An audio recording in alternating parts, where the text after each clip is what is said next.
When we first started working on our documentary, we had the idea of creating a visual story of all teenage girls in our environment, exposing the hardships that they go through in their everyday lives when they look at themselves in the mirror and compare what they see there with what's on their computer or TV screens.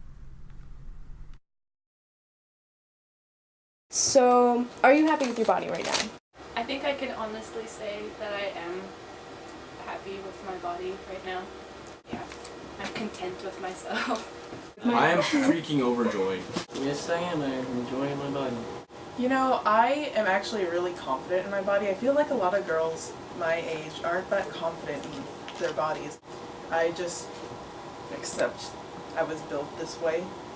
Yeah. And got my no mistakes. Okay, I'm done. People tell me, they're like, oh, you have such a good body, but of course I don't believe it because that's not how people are. My body a lot because it's really unique. Like, I'm short and curvy. I wish I was taller too. I wish I was taller. That's true. I just don't really care what other people think about me most of the time. I don't know. I kind of go in and out of it. I'm pretty good with the way that I am, just because I feel like I stay in pretty good shape from dance. But if I get out of shape for a little while, I get a little bit uncomfortable about it sometimes.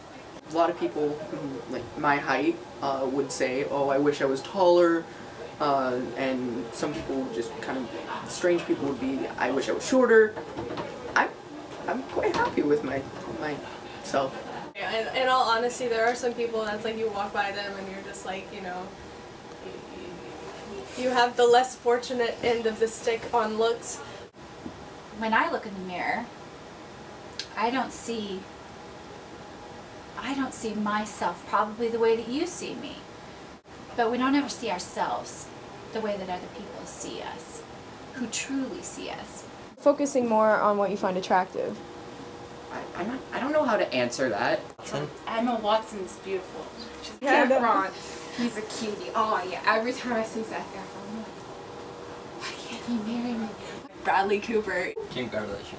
My ideal body type is very muscular, pretty tall. Like, I tend to like people who have beautiful personality. For one, short, simply because I'm kind of a shorty, but I like it. I guess for me, I'm a little different. I'm not like, oh yeah, I want to go with big muscles and like anything like that. It's more of a personality thing. I mean, the looks always helps. Pretty guys are the thing, so Clean skin. I like somebody who's fit. I'd rather skinny than fat. Yeah, I'd rather skinny than fat, too. I'm a nutritionist, so I meet with people each day that come in for various reasons. But a big portion of the people that we meet with, they want to lose weight, or they have an eating disorder, or they want to look better, like better hair, skin. Beauty comes in a lot with nutrition because what we eat makes up our body. If you're, not necessarily fat, but if you are rounder, let's say, you're too round. You gotta lose weight because that's not pretty. And then there's no middle ground. It's either black or it's white. It's inachievable. Unachievable, I don't know. The most common issue, for sure it's going to be people wanting to lose weight because they want to look better. They want to fit more of our cultural standards of beauty, what they see in the magazines and on TV. That's what they want to look like, which for the most part is super unattainable for the average person, but that's what they're after.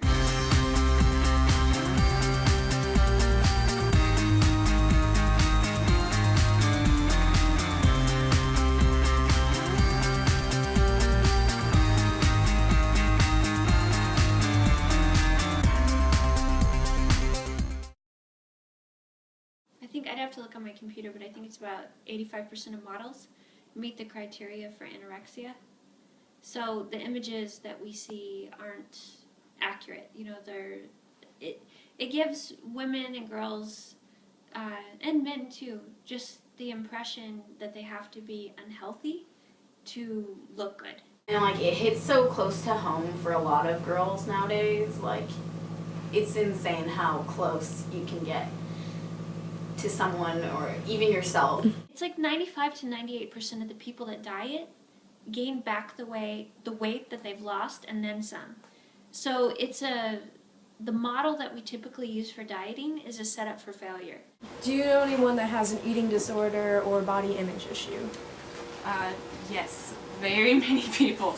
I have tons of friends with eating disorders and body image issues and stuff like that. I can't say I have one girlfriend who's completely and utterly confident in herself.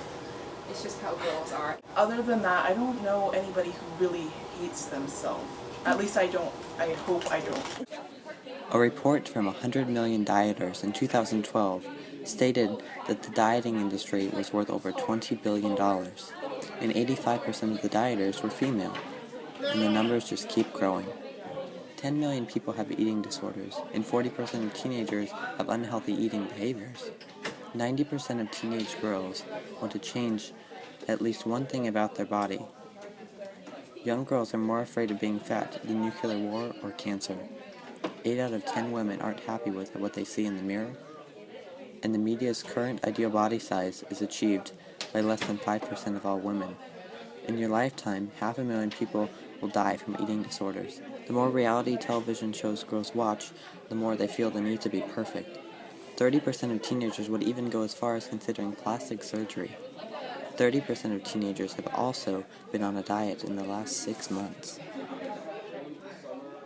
Like, the whole idea of being so, like, twig skinny is just ridiculous, I think. Mm-hmm. Especially because this is, like, the one point in history where, you know, being skinny is actually cool. I recently just did a shoot, and I thought it was pretty hysterical because when he was testing lighting, you know, he was taking a picture of me as I showed up, which is, you know, no hair, no makeup has been done or anything, so it's just me in my perfectly natural state. And then he did his pictures. You put the two side by side, you would never guess it was the same person. And so, you know, between makeup, lighting, and a little bit of Photoshop, it's completely unrealistic. Fear and insecurity sells, and so, you know, you put something out in front of people, you want this, you have to have this, and you're not quite this. And you could be if you had our product, and I really think it's just been a great marketing tools, and that's really what it comes down to. After the interview with the professional model, we came up with the name of our documentary, The Business of Ugly.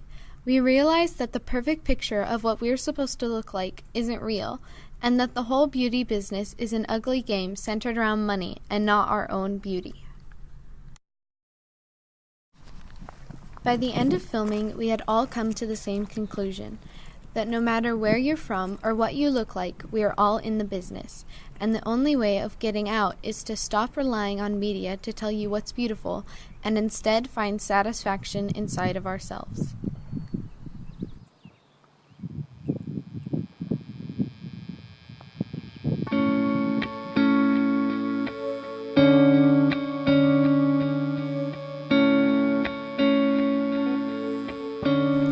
That I would be good, even if I did nothing.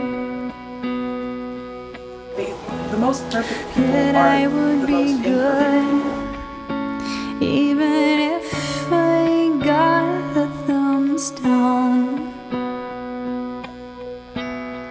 That I would be good if I got and stayed sick.